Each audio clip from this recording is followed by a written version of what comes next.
Legend of Sleepy Hollow is one of Washington Irving's most famous works. In the story, Diedrich Knickerbocker gives a third-person account of a town where residents are haunted by the supernatural creatures of their own stories. The townspeople pass these stories down, but none of them believe that the characters are real. Ichabod Crane, the only schoolteacher in the town, finds these stories entertaining, and one night he finds himself face to face with one of the creatures, the Headless Horseman. Ichabod's fateful meeting with the Headless Horseman leaves townspeople questioning the actuality of these different characters and even leaves them wondering if something more sinister may have happened. The story takes place in a town called Sleepy Hollow, which is located on the Hudson River. The town was inhabited by Dutch settlers and built around different supernatural creatures.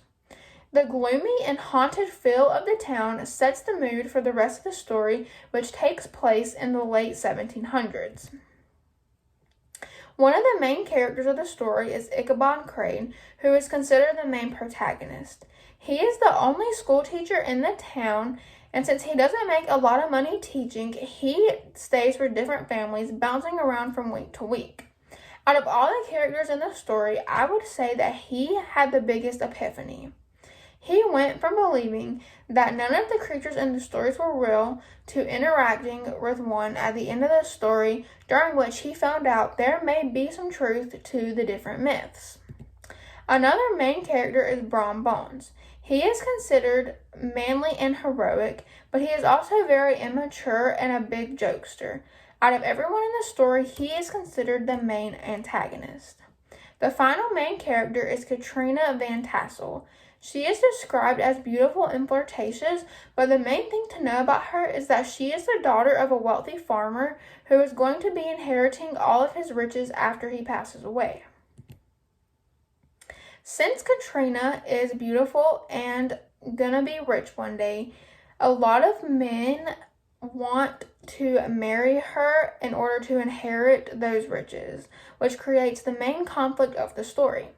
Two men in particular that are competing for her love are Ichabod and Brom. Those two men decide that they are willing to do whatever it takes to win her love in order to one day inherit the farm and everything that comes with it. The conflict is resolved when one night Ichabod is riding home and he runs into the Headless Horseman. Although the story doesn't exactly state what happened to Ichabod, the townspeople never heard from him again. It is thought that he was killed by the Headless Horseman, but there is also a possibility that he was just so scared from the interaction that he decided to flee the city and never come back. Whatever happened to him, he was gone from the town, and that eliminated Brom's competition, which made it easy for him to marry Katrina, and he would one day gain the riches of the farm. The story between Brom and Ichabod trying to win Katrina shows the theme of greed. Both of the men only wanted to marry her in order to inherit the money that they would earn from the farm. On the other hand, Katrina only let the two boys compete for her because she wanted the attention. The theme of greed ties into the United States in the late 1700s, which is during the time that America was trying to create new laws in order to set up the foundation for the country. At this time, a lot of people were suggesting new laws and ideas of how to run the country, but everything they suggested would only benefit them. There were a lot of different things happening in the U.S., and a lot of people had different opinions on how it should be done, but everyone only wanted things that would result in self-gain. Another theme in the story is competition. In the story, we see Ichabod and Brom competing for the love of Katrina. There was also a big competition in American history around the time that the story takes place.